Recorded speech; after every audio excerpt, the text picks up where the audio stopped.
Oke, bayangkan ini. Anda lagi ngecek laporan keuangan kuartal pertama 2026 dari Unilever Indonesia, UNVR. Dan boom, ada loncakan laba bersih sampai 73%. Wah, insting pertama kita pasti pengen langsung bersorak kan? Wah, raksasa consumer goods ini akhirnya bangkit nih dari masa suramnya. Eits, tunggu dulu. Sebagai analis, saya harus bilang, jangan buru-buru buka sampahnya. Angka 73% yang fantastis itu sebenarnya cuma ilusi akuntansi yang, ya jujur aja, diracik dengan sangat cantik. Di bedah laporan kali ini, kita nggak bakal pakai basa-basi. Kita bakal langsung bongkar mesinnya, hapus semua kosmetik akuntansinya, dan lihat realitas telanjang dari bisnis inti mereka. Laba bersih dilaporkan meroket 73%, dari 1,23 triliun jadi 2,14 triliun rupiah. Di atas kertas, kelihatannya luar biasa. Tapi, mari kita rem sedikit euforianya. Pertanyaan paling mendasar yang wajib kita tanyain pas ngeliat lonjakan sebesar ini di perusahaan yang udah super matang adalah, dari mana asalnya uang sebanyak ini? Saya kasih bocoran ya. Lonjakan raksasa ini sama sekali bukan karena tiba-tiba jutaan orang Indonesia borong lebih banyak sabun, sampo, atau kecap buatan mereka. Sama sekali bukan. Uang ini datang dari tempat yang sangat berbeda, dan ini bakal mengubah total cara kita ngeliat valuasi saham ini ke depannya. Coba perhatikan kontras yang lumayan bikin kaget ini. Di satu sisi, kita disuguhi ilusi laba meroket 73%.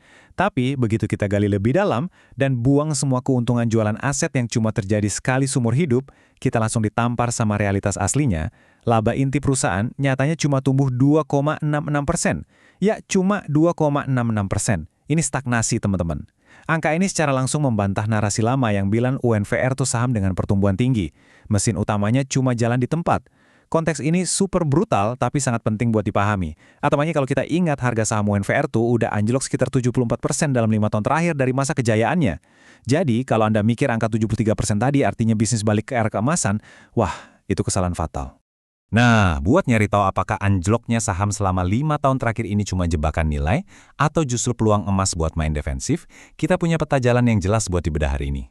Kita bakal bongkar asal-muasal uang dari penjualan aset, ngecek stagnasi di operasional mereka, ngebahas strategi operasional yang makin ramping, ancaman-ancaman yang makin ngeri di pasar, dan terakhir gimana kita harus mulai menggeser mindset buat ngelihat ini murni sebagai saham dividen. Langsung aja kita masuk ke bagian pertama. Mari kita bongkar kehebohan penjualan Sariwangi dan dari mana uang ekstra tadi benar-benar berasal. Kalau kita intip ke bawah kap mesin laporan kuartal 1 2026 ini, laba fantastis 2,14 triliun itu nggak jatuh dari langit. Ada manuver korporasi gede-gedean di balik layar.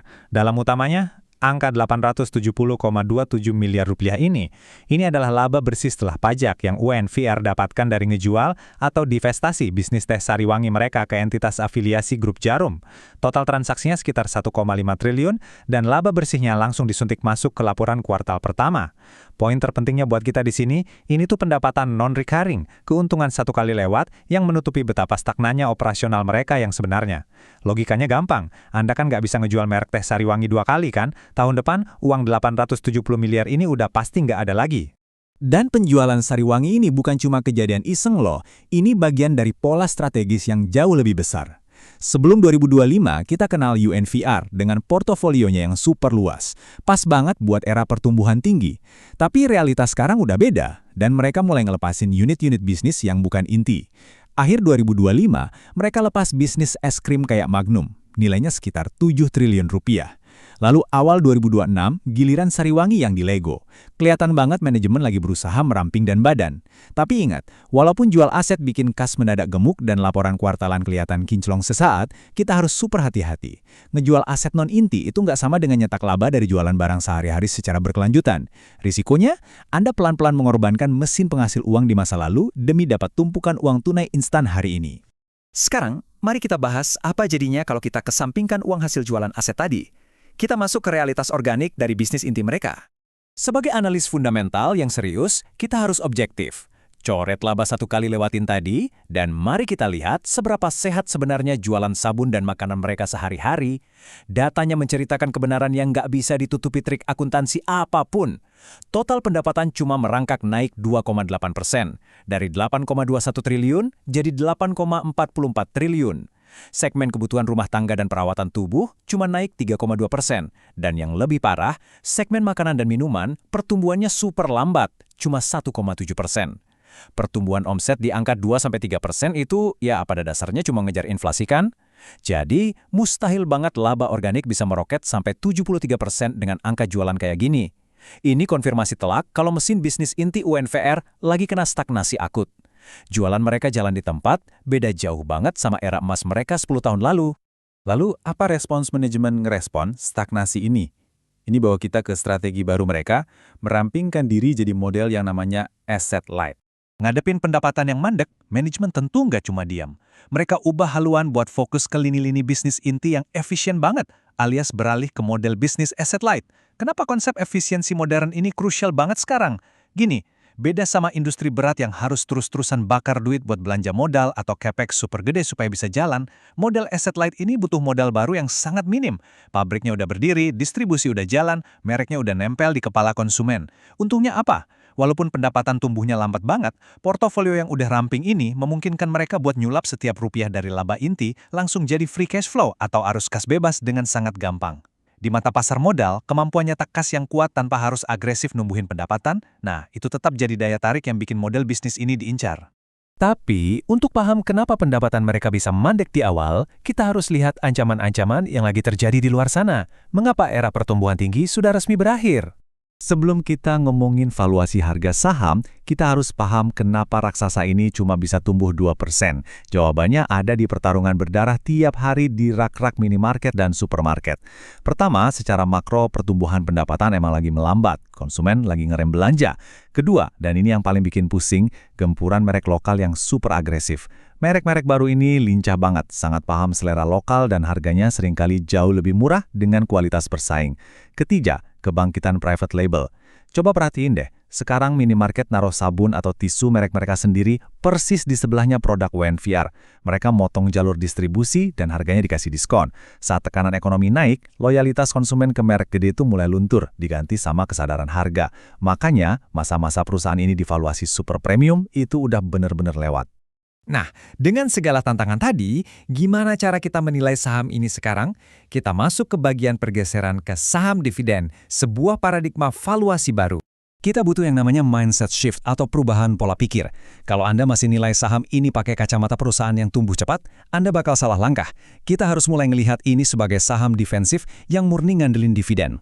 Pakai angka laba inti itu wajib hukumnya buat valuasi yang akurat sekarang.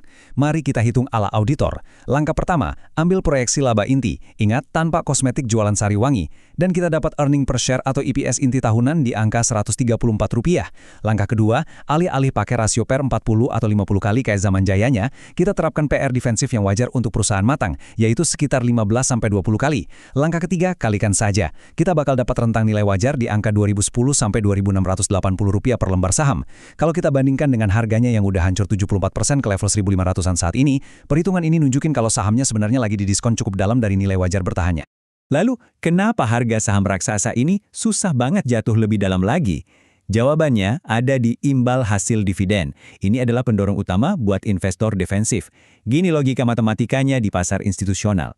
Kalau EPS murni Rp134 dan misalnya harga saham tertekan sampai 1.340 perak aja dengan kebijakan bagi dividen yang agresif, imbal hasilnya bakal tembus 10%.